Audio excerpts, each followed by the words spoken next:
كلمتين حابب أحكيهم. بداية الرحمة لروح الشهيد محمد غميرة. أكيد ما حدا بيرضى بالظلم، وأكيد من الضروري الاقتصاص من قتلته. وهذا الشيء من أهم مبادئ الثورة. الثورة وقت اللي طلعنا طالبنا بكتير شغلات، من أهمها هي العدالة.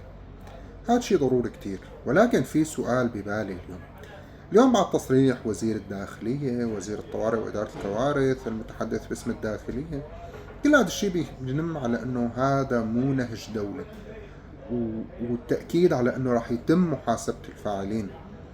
ولكن لما كان هذا الشيء هو منهج دولة، ولما كان صيدنايا موجود، في كتير أصوات من اللي عم تحكي هلأ نحن ما سمعناها.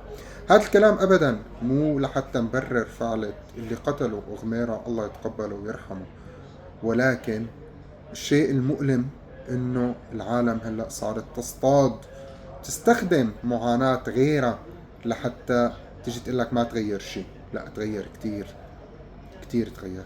أكبر كذبة سمعتها إنه نحن ما بنعرف كان في صيدنايا بالبلد.